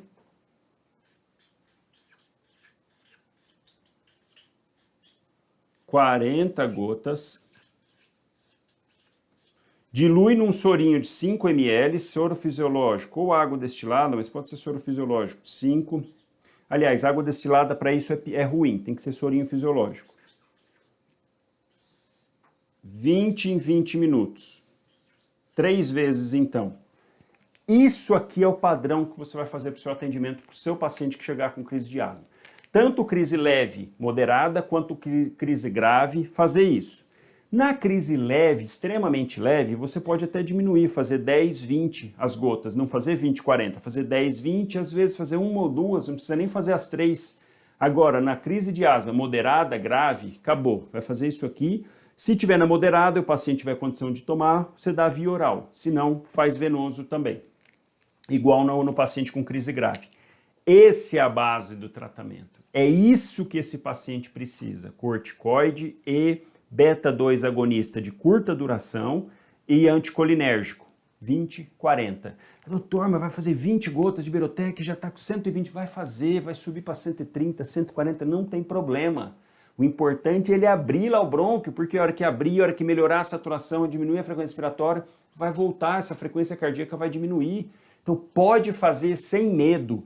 E aí fez uma dose, fez 2 doses, o paciente ainda não está respondendo legal, já fez hidrocortisona, está indo para a 3ª dose, continua com saturação mais ou menos, frequência respiratória aumentada, o paciente continua falando frases, palavras cortadas, está ali, está com O2. Você está vendo aquilo, vendo? O que você pode fazer nesse tipo de situação? Sulfato de magnésio. Então, 5, passaria sulfato de magnésio para o paciente. A ampolinha de 10%, que tem 1 grama. Então, a gente passaria 2 ampolas, 2 gramas, em soro fisiológico, 0,9%, 100 ml. Pode fazer em 20 minutos, IV, 20 minutos. É isso que você pode fazer. O sulfato de magnésio ele tem uma ação não muito bem definida. Estima-se que ele diminua a quantidade de produção de muco lá dentro do brônquio e também haja na célula, na parede da célula, no repouso da célula, na hora do músculo liso, em que ele faça com que esse músculo demore para despolarizar, então ele relaxe mais e faz uma broncodilatação. Não tem muito ao certo se é isso, mas é o que acha que atua nesse momento. Então, faz nesses pacientes com histórico de asma, que chega com asma grave, ou que tem um histórico pregresso de má evolução de uma crise de asma, aí você faz sulfato de magnésio para esses pacientes, tá? Então aqui fizemos uma prescrição padrão, vai ficar de olho, deixa lá, deixa o oxigênio, vai fazendo, faz a inalação. Se tiver no local do seu atendimento a bombinha de Berotec ou bombinha de salbutamol, pode usar, seria até melhor, mas é que não tem no dia a dia. E o melhor de tudo é se tiver indo espaçador, né? Aí já é outro mundo, né? Aí já é outra realidade que do SUS, infelizmente, não tem lugar nenhum a bombinha com o espaçador. Esse seria o padrão. Por quê? Você põe o espaçadorzinho na bombinha, faz o puff, a nebulização, fica aqui dentro, o paciente põe e respira 10 vezes. Puxa pelo nariz, solta pela boca, puxa e solta. Se não tem o espaçador, ele tem que pôr na boca, sincronizar, a hora que ele aperta, ele tem que puxar e segurar 10 segundos o ar. Agora fala pra mim, você acha que a Julimari vai conseguir segurar 10 segundos? E o ideal é fazer de 4 a 10 puffs desse de 20 em 20 minutos. Você acha que ela vai dar conta? Fala, Julimari, é o seguinte, eu vou te dar aqui a bombinha, ela não tá nem te ouvindo direito, mas ó, presta atenção, hein, Julimari, eu vou te dar a bombinha, você vai fazer assim, ó, você vai apertar aqui o botãozinho. Em tempos de Covid seria até melhor, né, do que fazer nebulização, mas aí seria uma outra discussão. Mas olha só, você fala para ela, fala, ó, Julimari, você vai apertar o botãozinho, presta atenção aqui em mim, hein? Você vai apertar o botão, pôr na boca, você aperta e puxa, suga e segura 10 segundos e eu vou ficar contando aqui, ó. Parou? Solta o ar, põe de novo, faz isso e segura mais 10 segundos, 4 vezes você vai fazer isso. Ela vai fazer? Não vai fazer. Então, mesmo se tivesse nesse tipo de situação, aqui eu acho que o melhor para essa paciente em si é fazer nebulização, porque põe lá, põe a máscara, deixa rodando oxigênio, põe aqui ó, na máscara, na mesma máscara com O2, faz a nebulização com O2. Olha como que eu acho que nesse momento é melhor. Agora, se o paciente está bem, tranquilo, acordado, consegue fazer a apneia, aí sim, você põe lá para ele, fala para ele, ó, puxa, tal, segura, mas essa não é a realidade, não é ter bombinha assim de maneira geral. Ah, e se tiver bombinha com um corticoide inalatório? O ideal é corticoide venoso e beta-2 agonista, tá? Isso é que é o ideal, porque mesmo o inalatório vai demorar um pouquinho ainda para agir e tudo mais, não é a realidade de ter ali. E geralmente essas bombinhas que tem o corticoide inalatório, ele tem beta-2 agonista de longa duração, que demora mais para agir, formoterol demora, então aqui não cabe muito bem não. Fizemos, bonito, fez aqui, fez o sulfato de magnésio, tá aqui, paciente tá lá, não tá melhorando, você tá vendo, paciente saturando, começa a desaturar. Doutor, paciente Julimari tá desaturando, você tá vendo, doutor, tá caindo a saturação. Tá lá, ó, tá 85, mesmo com máscara, mesmo de O2, frequência expiratória foi para 40. E aí? Você já fez 3 nebulizações, já fez hidrocortisona, já fez sulfato de magnésio e o paciente não evolui, não tá evoluindo bem. Em 1 hora ali de atendimento, de tudo que você podia lançar a mão, você já está lançando e o paciente não está melhorando. E aí, pessoal? Aí não tem conversa. Pessoal, vamos preparar para intubar? Não dá. Tem que vir na sua cabeça imediatamente sequência rápida de intubação, porque você não sabe se o paciente está em jejum. Aí tem um porém, mas vamos lá, você tem que pensar nos 7 passos da sequência rápida de intubação. Primeiro deles, preparação. Pessoal, vamos preparar o tubo. Mulher, prepara um tubo 7 para mim, deixa uma lâmina 4, uma lâmina 3, testa o laringo. Isso aí você já começa a preparar e já vai se posicionando atrás da cabeceira da paciente, já começa a ver, examinar a paciente, ver se ela tem alguma alteração, lembrar do Lemon, tem uma aula que eu fiz sobre isso, de sequência rápida de intubação, sequência atrasada, na verdade é perca o medo de intubar. Tá no canal do YouTube, se você ainda tem dúvida, assiste lá que tem toda a sequenciazinha, você pensar no Lemon, colocar os 3 dedos na boca, aqui, enfim, para ver se não tem obstrução, para nada, você pensar se olhar malampate, ver se não é difícil de intubar, se está vendo a úvula, enfim, não vou aprofundar porque vocês ficarem mais meia hora só para falar desse passo a passo. Qual que é o grande ponto da sequência rápida de intubação? É o paciente fazer a pré-oxigenação. Então você está lá, não ambusar o paciente, de preferência para a sua vida pensar nisso, evitar ambusar o paciente. Porque você não sabe se ele está em jejum e a grande maioria das vezes o paciente não vai estar em jejum e você vai ambusar, vai ar para o estômago, ele vai vomitar e broncoaspirar. Então evitar ambusar. E aí você prepara aqui, coloca. Esse é o ponto-chave da sequência rápida, o paciente fazer a hiperventilação. Agora, se ele não consegue fazer, aí você tem que pensar na sequência atrasada e principalmente se o paciente não colabora. Se o paciente está agitado, está com hipóxia, ele começa a não deixar você colocar a máscara, esse é um paciente que você tem que partir para a sequência atrasada de intubação, fazer ketamina. Aqui, apesar dela estar saturando mal, ela está quieta, então ela não está oferecendo resistência. Então a gente põe a máscara, aumenta o fluxo para 15 litros por minuto, que é o fluxo máximo, põe a máscara e você pode até ajudar. No momento que ela fizer a inspiração, você vai e aperta o ambu, ajudando.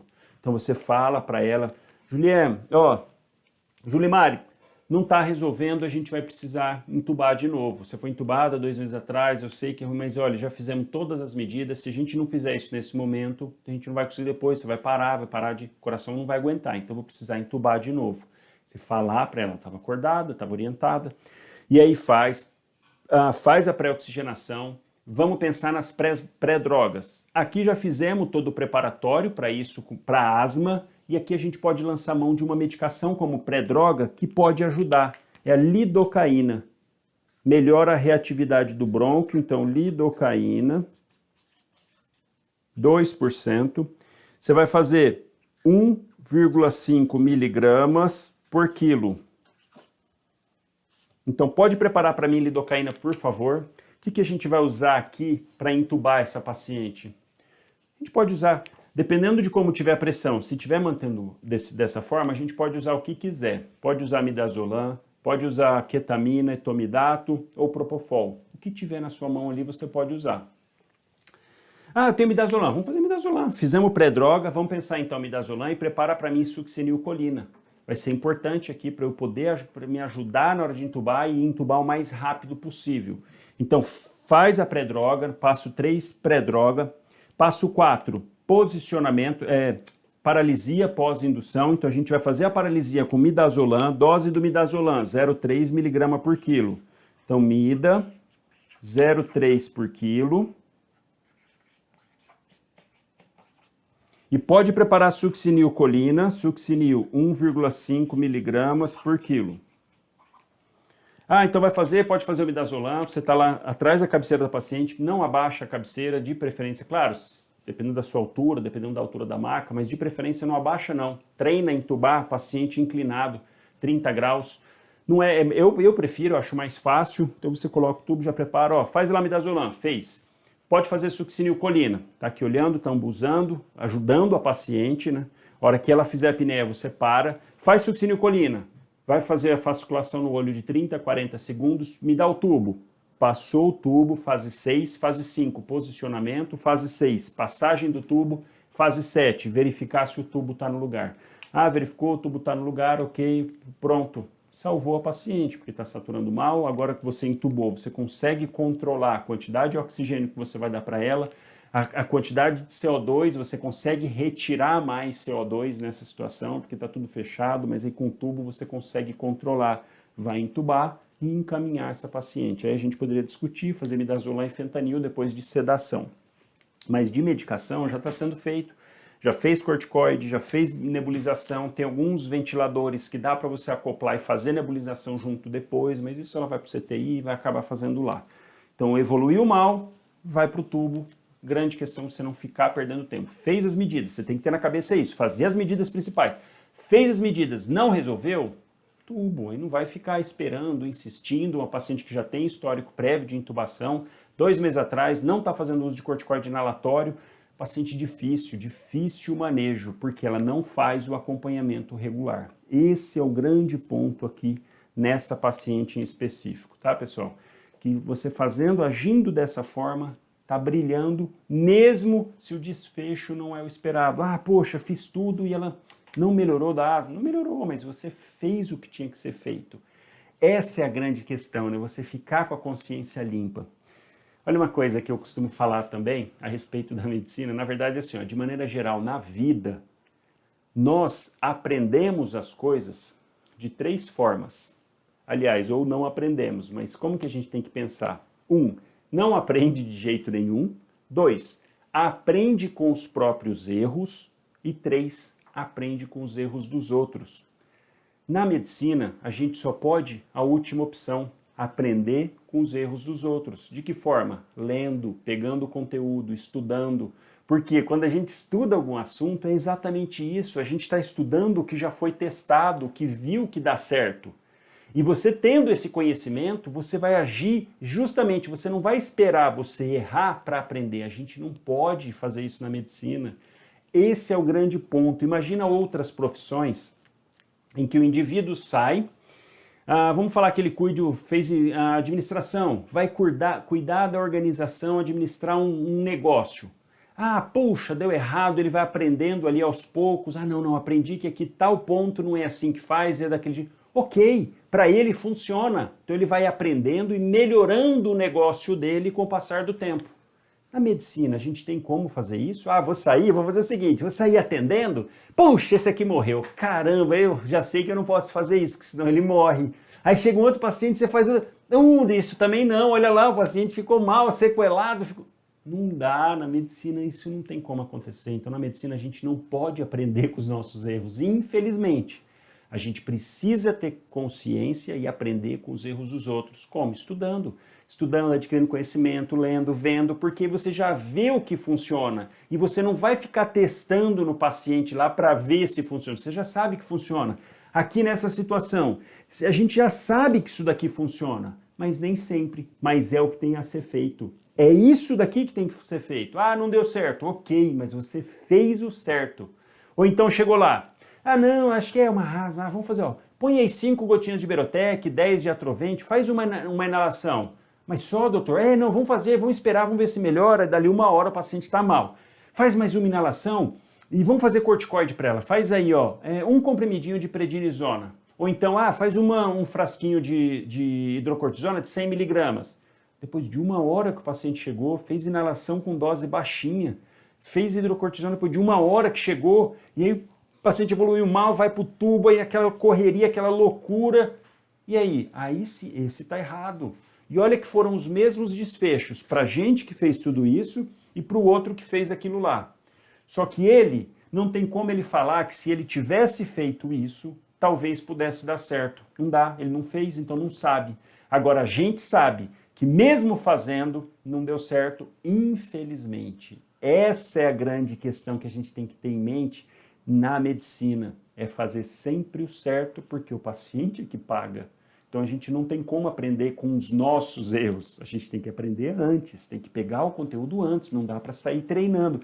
E aqui não para, mais um paciente aqui, o último paciente, Begivaldo, famoso Gigi, seu Gigi, conhecido lá, o brother da galera, 64 anos, batedeira no peito a 1 hora.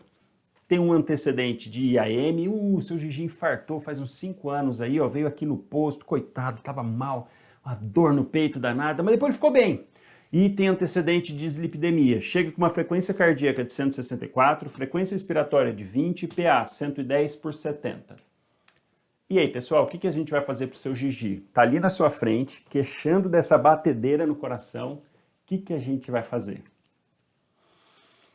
Primeira que já grita. Essa frequência cardíaca, um paciente com taquicardia acima de 150, paciente acima de 100, a gente já fica em alerta. Acima de 150, tem nem que começar a conversa. Ô, Gigi, bora aqui para emergência. Então vamos lá, emergência, monitor, oxigênio. oximetria e acesso venoso. Quanto que está a saturação do seu Gigi? Ah, a saturação está 96, então não precisa de oxigênio. Vamos manter só, pega o acesso venoso. Vamos rodar um eletro de 12 derivações. Ah, doutor, peraí que a gente vai buscar, tá lá dentro. Ah, tá bom, vamos colocar aqui o eletrodo, vamos ver. Coloca no eletrodo e de repente, isso que a gente vê. E aí? O que é isso aí? 170 de frequência, 176 de frequência cardíaca e o eletro tá assim, ó.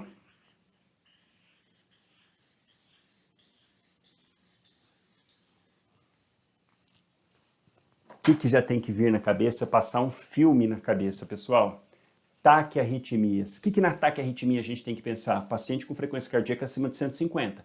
Pacientes com frequência cardíaca entre 100 e 150 podem ser outras causas que não o coração. Por exemplo, febre, paciente febril, ele vai fazer uma taquicardia de 110, 120. Paciente desidratado vai fazer taquicardia. Paciente com hemorragia vai fazer taquicardia.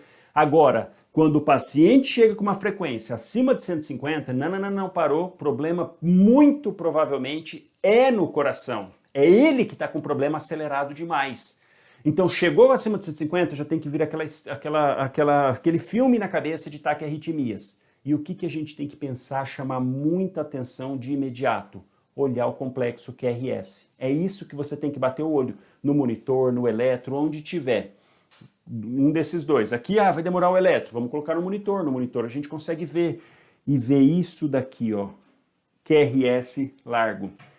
O impulso elétrico gerado no átrio passa para o ventrículo, que do ventrículo distribui pelo feixe de His por Purkinje para os ventrículos.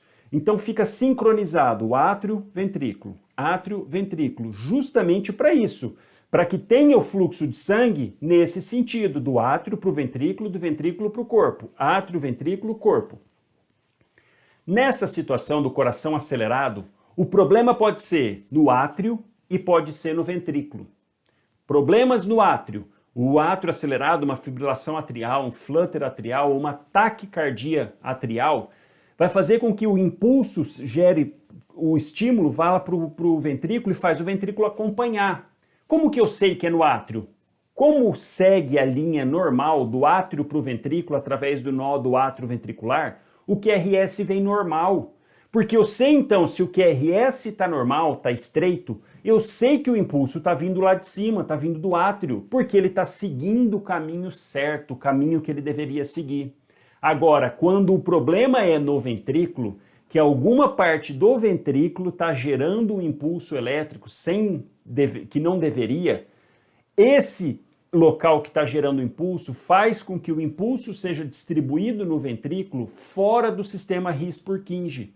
Então, esse ponto anômalo faz com que o QRS venha diferente. Por quê? Porque está vindo por outro caminho. Quando o caminho é o caminho correto, nó do átrio ventricular, His-Purkinje, o QRS tem um formato. Quando o caminho vem de algum dos ventrículos, do ápice, de alguma outra parte do ventrículo, o QRS vem diferente. Então, nesse momento, você atender um paciente com taquiarritmia, tem que pensar no QRS. E quando o QRS vem largo, puxa, o problema é no ventrículo. Quando vem estreito, o problema é no átrio, é lá em cima. E quando vem no ventrículo, a gente tem que ter uma atenção especial, porque o ventrículo, quando dá problema no átrio, o coração continua fornecendo oxigênio, fornecendo sangue do mesmo jeito. O átrio, mais ou menos, corresponde a 10% de todo o fluxo, de todo o sistema, enquanto o ventrículo 90%. Então, se o problema é no ventrículo, vamos ficar mais atento, porque aqui a possibilidade de complicação é maior, é pior. E por que esse paciente que tem uma frequência cardíaca acima de 150 chama a nossa atenção? Porque está com palpitação, porque está muito rápido. Sim, mas o que isso impacta para o coração? Muita coisa. Primeira coisa, coração acelerado demais está trabalhando muito, está consumindo muita energia. Será que essa energia está chegando, ele está conseguindo suprir a quantidade de sangue nele? Por quê? Porque conforme o coração faz a diástole, enche de sangue, faz a sístole, manda o sangue, diástole, sístole. Conforme ele vai acelerando demais, começa a não dar tempo de encher o coração para ele mandar. Porque, ó, ele enche, joga, aí começa a acelerar. Aí começa a encher metade, ele já está batendo de novo. E ele começa a diminuir o fluxo de sangue para o organismo e para ele mesmo. Então, mesmo que o paciente chegue estável, que é o que parece aqui, você tem que ter atenção, porque nessa frequência cardíaca, com o passar do tempo, esse coração vai começar a sofrer, vai começar a fadigar, e aí vai começar a manifestar sintomas. Então é aqui que você tem que estar muito atento. Então chegou o paciente, olhar o QRS, e até antes disso, de olhar o QRS, primeira coisa que você tem que pensar, tendo esse entendimento da repercussão que tem esse coração acelerado demais, sabendo dessa repercussão ruim, você tem que ir atrás disso. Será que já está tendo repercussão? Quais? Sinais de choque, paciente dispneico, paciente com dor no peito, alteração do nível de consciência, sinais de má perfusão periférica. Então, se o paciente chega para você com alguma dessas queixas, você tem que agir de imediato, choque nesse coração. Se o paciente chega estável, você sabe que você tem que agir, porque se você não agir, ele vai evoluir dessa forma ruim. Mas aqui, se o paciente está estável, dá tempo da gente preparar a medicação. Então aí não precisa chegar dando choque no coração, você pode fazer medicação. Então olha só, seu Gigi, frequência cardíaca 110, PA 11/7, tá ok, tá consciente, orientado. Seu Gigi, tá com dor no peito? Tirando essa batedeira que tá com dor no peito? Por que que é importante? Porque conforme o coração acelera demais, ele tende a fazer isquemia do músculo, por estar exigindo demais e por não estar conseguindo mandar um fluxo de sangue adequado para ele mesmo, porque a gente precisa lembrar, quando o sangue contrai, manda o sangue, quando o coração contrai, manda o sangue para o corpo, mas manda para ele mesmo, através das coronárias. Se ele não está conseguindo mandar sangue para o corpo, também não vai conseguir para ele, e vai gerar isquemia, vai sofrer infarto, porque geralmente é paciente idoso, paciente com antecedente já mórbido, então ele já tem uma coronária ruim. A hora que eu aumento a demanda, eu preciso de mais sangue para o coração. A coronária dele está dura, não tem como passar mais sangue, começa a isquemiar. Então é um sinal de alerta, paciente com dor no peito, mesmo estável hemodinamicamente, dor no peito é um paciente instável. Seu Gigi, tá tendo dor no peito? Dor? Não, tá meio que um desconforto, né? Que tá aqui, ó, acelerado, batendo, mas dor não. Opa, tudo bem.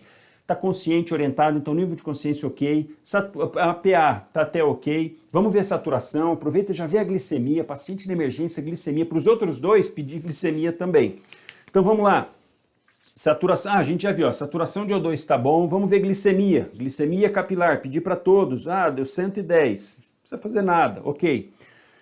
Vamos preparar, pessoal? Tá aqui, já chegou o eletro, faz o eletro de 12 derivações sempre. Ainda não chegou. Tá bom, estamos aqui com o monitor. Vamos preparar a amiodarona, por favor? Aí a hora que vai pegar a polia, o doutor, seu Gigi, doutor, ai, tá doendo aqui agora. Nossa, agora doeu. Agora aqui, ó. Tá doendo meu peito, começou a doer demais, doutor. Puxa vida, agora tá, sabe... Você já, o quê? Já vê no monitor, continua com o ritmo, foi para 180 a frequência cardíaca, você tá vendo, puxa a PA de novo, aí de repente puxa a PA 90/60. Cancela a amiodarona, pessoal, vamos ter que chocar, vamos ter que cardioverter, porque ele tá com um ataque instável, taque ventricular monomórfica. Por que monomórfica? Porque as ondas são iguais. E polimórfica? Polimórfica é quando no ventrículo tem vários pontos mandando estímulo. E aí cada vez o caminho do estímulo é um. Então o QRS vem todos diferentes. Olha que entendimento lindo, né? Quando o impulso vem do átrio, segue o caminho corretinho. QRS estreito, bonitinho, sempre igual. Quando o estímulo, o caminho percorrido vem pelo próprio ventrículo, se vem de um caminho só, o QRS vem feio, largo, mas vem igual, porque está vindo de um único foco de impulso anômalo. Agora, quando no ventrículo está uma baderna, cada hora o impulso vem de um local, ele começa a gerar QRS largos, porque o caminho é outro, só que caminhos diferentes, então vai vir vários QRS diferentes. Esse é alerta máximo, porque você tem que chocar esse paciente, desfibrilar, não é cardioverter. Agora, aqui nessa situação, que o paciente está com um foco anômalo de impulso nesse ventrículo, a gente precisa dar choque sim, mas é um choque um choque sincronizado. Por quê? Porque se você pega e dá o choque na fase de repolarização do ventrículo e o choque cai em cima da repolarização, esse ventrículo fibrila. Então você corre esse risco de dar o choque e o paciente fazer uma PCR. Então não pode, você tem que sincronizar. O que é sincronizar? O aparelho capta o QRS e a hora que dá o QRS ele dá a carga, porque aí na hora que faz a sístole, a hora que o ventrículo contrai, ele joga o choque. Por quê? Porque nesse momento quando contrai, está todo despolarizado, como se tivesse tudo juntinho o músculo. E o foco fanfarrão que está mandando o impulso, está lá serelepe mandando o impulso. O choque vai lá e acerta ele. Todo o restante do coração está tudo juntinho. Fez lá a sístole, despolarizou, contraiu. E aqui o fanfarrão que está mandando impulso está lá. Você dá o choque nessa hora. Por isso que é sincronizado. Sincroniza com o coração. Então vamos lá, pessoal. Todo mundo afastado. Begivaldo, vou ter que dar um choque no peito aí que a coisa não tá legal não. O coração tá muito acelerado, a gente vai precisar fazer, sabe aquele choque, você vê em filme? Ah, eu sei, doutor, vou precisar fazer aquilo. A pressão caiu, a gente tem que fazer sedação. Ideal aqui, midazolam, morfina, com um certo receio, porque a pressão ali tá caindo. Vamos fazer o seguinte, vamos fazer, porque também fazer no seco não dá, coitado. Faz aí midazolam, 2 miligramas, venoso mesmo, pode fazer. E vamos fazer 1 miligrama de morfina, 1 a 2 miligramas, isso aí não vai cair a pressão não. Fez ali, dali 5 minutos. Gigi, ô Gigi. Quer dizer, sedou. Opa, sedou, pessoal, vamos lá, vamos sincronizar aqui o aparelho, não podemos demorar rapidão. Passa o gel para mim, não esfrega as passos, só passa o gel, passou, pegou. Pode colocar aqui, depende se é monofásico, bifásico, não vou entrar em detalhes aqui pra gente não alongar demais. Você pode fazer bifásico, começar com 100 joules, se for monofásico, 200 joules. Põe para mim 200 joules. Coloca sincronizar, aperta o botão escrito sync, aperta, todo mundo afasta da maca, você pega o desfibrilador, todo mundo afasta, pessoal, vamos lá, todo mundo afastado. Ele está sem oxigênio, se tivesse com oxigênio, lembrar de tirar. Os eletrodos que ele está no peito, a maioria dos desfibriladores do aparelhinho, ele bloqueia quando você dá o choque, ele corta a tensão, ele não deixa. Na dúvida, desconecta o cabo lá do monitor, desconectar dos eletrodos, para não queimar o monitor. Já vi isso acontecer. Então, desconecta, aparelhos mais antigos. Desconecta, todo mundo afastado, vamos lá, vou chocar o paciente. Não é para encostar na maca, você tem que olhar, porque sempre tem lá o que você acabou de falar que é para desencostar, e você olha, o cara tá lá apoiado na maca, assim. Então, opa, eu não falei aí, cara, que eu vou dar show. Doutor, desculpa, eu tô aqui pensando em outra coisa. Então você tem que olhar. Você fala, ó, pessoal, vamos lá, todo mundo afastado, vamos lá. Vou chocar o paciente em 3 e olhando. 1, 2, 3. Aperta, não é de imediato, porque ele vai captar o QRS, depois ele dá a carga, diferente desse desfibrilar. A hora que você aperta, já pula o paciente. Você tá lá. 1, 2, 3. Opa, fez. Não tira a pá, não tira. Você continua com a pá e olha para o monitor. Nesse momento, o monitor está nas pás, não está mais no eletrodo, ou você pede para conectar o eletrodo de volta. Você segura lá, tá lá conectado, tá vendo, ok, você já vê.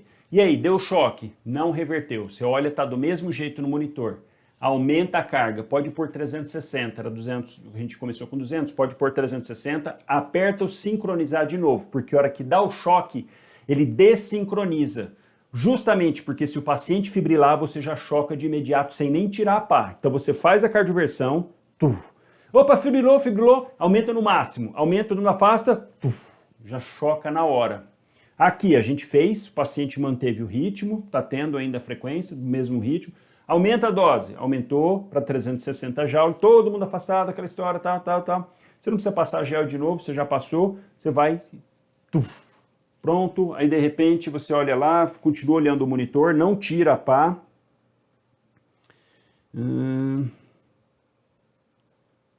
E aí você vê assim, ó. Não, 86 também não, né? Deixa eu aumentar aqui a frequência cardíaca, senão aí não dá, não. Aí fica 94, tá bom, e com meio esquisitão ali, mas aí não vou entrar no mérito.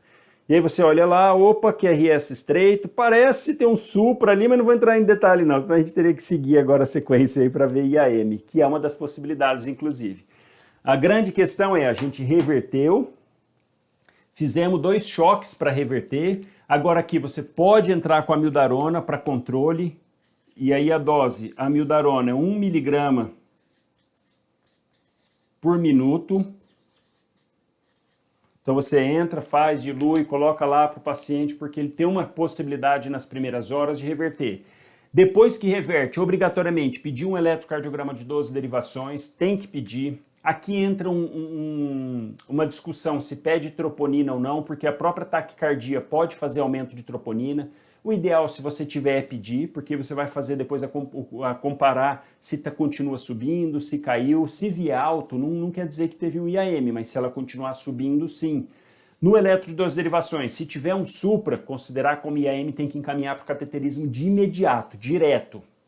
Se não tiver, aí você entra com o protocolo para IAM. Se não for de parede inferior, você pensa em fazer MONAB, morfina, oxigênio, beta-bloqueador, enfim, o AS, que aí entraria a gente discutir a respeito de IAM. Então, fizemos, Gigi brilhou ali, tomou 2 choques, coitado. Depois ele voltou, doutor, tô meio ardido aqui, o Gigi é assim mesmo, eu passei o gel, mas às vezes ainda dá uma sapecada aí nos pelos, fica meio ardido, fica vermelho a marca assim, quando é peludo, acaba queimando os pelos, com aquele cheiro de pelo queimado. Você fala, mas ô Gigi, mas a gente precisou dar o choque aí, ó. Você tá brilhando agora, ó, tá conversando aí, tudo tranquilo. Resolvemos o seu problema. Esse era o nosso objetivo, resolvemos, estabilizou. É um paciente com risco, realmente, já teve IAM, então aqui pensar que essa TAC pode ter sido pelo IAM que ele teve, pode ser um novo IAM.